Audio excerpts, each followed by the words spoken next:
आषाढी एकादशीला आपल्याला ह्या गोष्टी पाळायच्या आहेत, ते नियम पाळायचे आहेत. काय खावे, काय खाऊ नये. 100% लोकांना ह्या गोष्टी करतात आणि त्यामुळे त्यांच्या आयुष्यावर भयंकर परिणाम भोगावे लागतात. तर चला व्हिडिओला सुरुवात करते. नमस्कार, श्री स्वामी समर्थ. तुम्हाला सर्वांचं आपल्या चॅनलमध्ये खूप मनापासून स्वागत आहे. 25 जुलैला आहे एक आषाढी एकादशी, जी वर्षातली सर्वात मोठी एकादशी म्हणून समजली जाते. आषाढी एकादशीचा उपवास कसा करायचा, काय खायचं, काय खाऊ नये, जे उपवास करणारे आहेत आणि जे उपवास करणारे नाहीत, काय नियम पाळायचे आहेत हे व्हिडिओमध्ये सांगणार आहेत. सर्वात प्रथम आषाढी एकादशीचा उपवास हा सगळ्यांनी धरला जातो. ज्यांना तब्येतीनुसार सहन होतं त्यांनी आषाढी सगळ्यांनी धरला जातो आणि ज्यांना धरता येत नाही त्यांनी त्यांची स्वतःची तब्येत सांभाळावी. प्रेग्नंट महिला असेल, ज्यांची आजारी असेल त्यांनी स्वतःची तब्येत सांभाळावी, हे सर्वात महत्त्वाचं. पण आता आषाढी एकादशी हा उपवास असा असतो की 12 एकादशी धरल्याचं, म्हणजे वर्षभरात जेवढ्या एकादशी असतात 12 आणि 12 24 अशा एकादशी धरल्याचं आपल्याला पुण्यफळ मिळत असतं. महत्त्वाच्या 2 एकादशीमधली ही एक महत्त्वाची एकादशी असते. ह्या दिवसापासून भगवान विष्णू हे निद्राशयनीत जातात, म्हणून ह्या दिवसापासून चातुर्मासाला सुरुवात होते. आता ज्यांना एकादशी पकडायच्या आहेत त्यांनी आषाढी एकादशीपासून उपवास करू शकतात. पण आपल्याला एकादशीचा उपवास आता 25 तारखेला आहे, तर मग तुम्ही 24 तारखेला आपल्याला सगळ्यांना ह्या दिवशी संध्याकाळी भात खायचं नाही आहे, डाळीचे पदार्थ खायचे नाही आहेत, त्याचबरोबर मद्यपान, मांसाहार वर्ज करायचं आहे, वांग खायचं नाही आहे. आता दुसऱ्या दिवशी आपल्याला ह्या दिवशी काय करायचं आहे, भात खायचा नाही. जे कोणी उपवास करणार नाही त्यांनी भात खायचा नाही, वांग खायचं नाही, डाळीचे पदार्थ खायचे नाही. आणि जेव्हा आपण उपवास सोडतो तेव्हा सुद्धा आपल्याला भात आणि वांग वर्ज करायचं आहे. ह्या दिवशी म्हणजे दुसऱ्या दिवशी जेव्हा आपण उपवास सोडतो त्या दिवशी सुद्धा बरेच जण म्हणजे ह्या दिवशी मांसाहार सुद्धा करायचं नाही. आता राहिला एकादशीचा उपवास. एकादशीच्या दिवशी महिलांनी खास करून केस धुवायचे नाहीये. महिला पुरुष सगळे जणांनी ह्या दिवशी केस कापू नये, त्याचबरोबर नखे कापू नये. कुणाविषयी आपल्या म्हणजे भलेही तो समोरचा व्यक्ती कितीही रागाने असेल किंवा किती तिडका असेल, पण किती जरी मनात राग असला किंवा काही असलं तरी ह्या दिवशी कुणाविषयी आपल्याला अपशब्द बोलायचं नाही आहे, कुणाचा अपमान करायचा नाही आहे. आपण केलेल्या सगळ्या उपवासाचं फळ, जी सेवा करतो, जी काही दान धर्म करतो, ह्या दिवशी जे काही करणार आहोत व्रत वैकल्य, ते सगळं काही पुण्यफळ निघून जातं. म्हणून ह्या दिवशी आपल्याला ह्या गोष्टी करायच्या नाही आहेत. त्याचबरोबर ह्या दिवशी बघा, जेवढं होईल तेवढं बरेच लोक असे असतात की म्हणजे आपल्या पायाखालून काही चालताना जीवजंतू असतात त्यांना सुद्धा वाचवत असतात, कारण की ह्या दिवशी लागलेले पाप हे भयंकर असतात. पण ह्या दिवशी जेवढं पुण्य करू तेवढं चांगलं असतं. मग ह्या दिवशी आपल्याला जेवढे आहे तेवढे चांगले कर्म करायचे आहेत. आता त्याचबरोबर ह्या दिवशी काय करायचं आहे, तुळस तोडायची नाही, तुळशीला पाणी घालायचं नाही. तुळस मातेचा उपवास असतो म्हणून या दिवशी तुळस तोडू नये. आता तुळस तुम्हाला कधी पाहिजे, एकादशीला पाहिजे तर तुम्ही आदल्या दिवशी तोडून ठेवू शकता. महिलांनी तुळस तोडू नये, पण तुम्ही दुसऱ्यांकडून तोडून घेऊ शकता. पण ह्या उपवासाच्या दिवशी आषाढी एकादशीला तुळशीला पाणी सुद्धा घालू नये, कारण की तिचा उपवास असतो.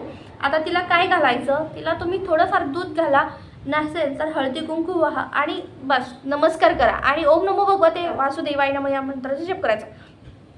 ह्या दिवशी गाईला सुद्धा उपवास असतो, म्हणून गाईला सुद्धा पोळी खाऊ घालू नका. ह्या दिवशी तिला उपवास असतो. त्याला जे तुळशीचं पान आपण असतो ना, बऱ्याच जणांना सवय असते, पण ह्या दिवशी तुळशीचं पान खायचं नाहीये. बघा, तुळशीचं पान खायचं नाही. आपण जे तुळशीपत्र भगवान विष्णूंना अर्पण करणार आहोत, तुम्ही ते दुसऱ्या दिवशी का, कारण की ते तुळशीपत्र हे कधीही शिळ होत नाही, तुळस ही शिळ होत नसते.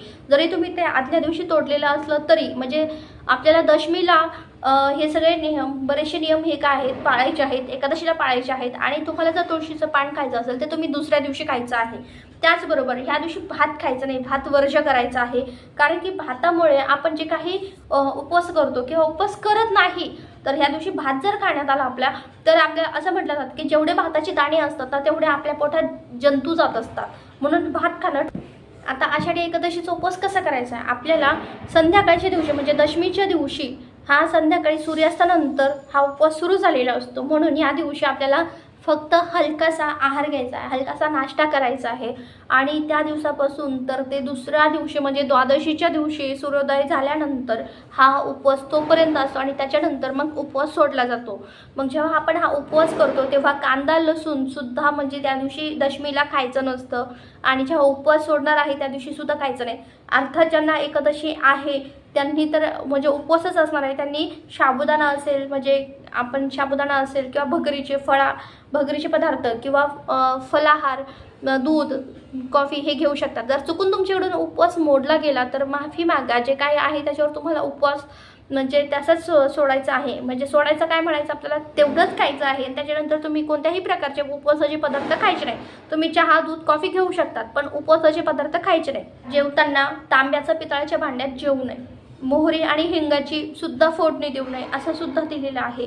आणि जेव्हा हिंदू धर्मशास्त्रात आपल्या या एकादशीचं खूप महत्त्व आहे, पण बरेचसे लोकांना माहिती आहे, पण काही लोकांना माहितीच नाही आहे. मग म्हणून त्यांच्या आयुष्यात काय होतं, भरपूर प्रमाणात भयंकर परिणाम भोगावे लागतात. पण जेव्हा आपण या गोष्टी करतो, त्या उलट आपल्याला केलेल्या सेवेचं, केलेल्या दानाचं, केलेल्या पुण्याचं आपल्याला जास्तीत जास्त फळ आपल्याला भेटत असतं. कारण की एकादशी अशी असते ना, की आपण म्हणतो ना का माणसाने आयुष्यात एकदा तरी एकादशी करावी, कारण की काही येत नाही सोबत, पण एकादशी येते. म्हणून एकादशीचा उपवास हा अतिशय महत्त्वाचा असतो. पण प्रत्येकाला वर्षभरातल्या एकादशी करणं शक्य होत नाही. म्हणून कमीत कमी त्यांनी आषाढी एकादशी आणि कार्तिकी एकादशी अशा वर्षातल्या 2 मोठ्या एकादशी आहेत ना, त्या करण्याचा प्रयत्न करा. ह्या दिवशी कोणत्याही प्रकारचं होम हवन केलं जात नाही, म्हणून ह्या दिवशी होम हवन करायचं नाही आपल्याला. त्याचबरोबर आता म्हणजे कापूर सुद्धा जाळून किंवा काही करून आपल्याला ह्या दिवशी काहीच करायचं नाही.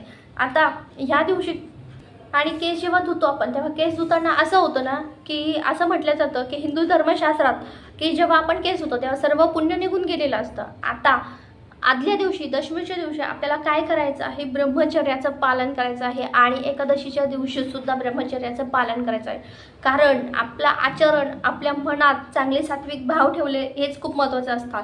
आपण उपवास करतोय आणि दुसऱ्यांच्या विषयी खूप वाईट बोलतोय, आणि हा असं करतोय, तो तसं करतोय, आपल्याला कुणाशी काही घेणं देणं नाही आहे. सरळ हे बघा, माणसाचा जन्म झालेला आहे आणि तो येतो एकटा आणि जातो एकटा. मग मला हेच कळत नाही, माणूस लोकांची उणे दुणे काढण्यात, धुणे धुण्यात का बरं वेळ वाया घालवतात माहिती नाही मला. पण आपल्याला हे करायचं नाही, कारण की आपण ह्या जर गोष्टी केल्या तर जेवढे आपण खाली धर्मशास्त्रात असं सांगितलं जातं, जेवढे आपण दुसऱ्यांची वाईट कर्म हे करू ना, तेवढं त्यांचं पाप आपल्याला लागत असतं. म्हणजे आपण एखाद्याला खूप नाव ठेवतोय, म्हणजे आपल्या डोक्यावर काय अगोदरच कमी नाही, म्हणून त्या आपल्या डोक्यावर अजून येऊन आपल्या माथीवर बस सांगते. कुणाच्या विषयी वाईट बोलायचं नाहीये, कुणाविषयी अजिबात कुणाविषयीच म्हणजे तिसऱ्या व्यक्तीजवळ कुणाचंच उणं काढायचं नाहीये. एकादशीच्या दिवशी बऱ्याच ठिकाणी असं असतं की लिंबू खाल्ला जात नाही आणि लिंबू खाताही नाही. या दिवशी हळदसुद्धा खाल्ली जात नाही, सैंधव ते सुद्धा खाल्लं जात नाही.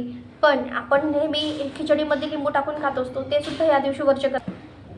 तर आजच्या पुरतं इतकंच झालेली सेवा स्वामींच्या चरणी रुजू करते आणि व्हिडिओ होते. त्यामध्ये व्हिडिओ आवडला असेल तर लाईक, शेअर, सबस्क्राईब करा. श्री स्वामी समर्थ.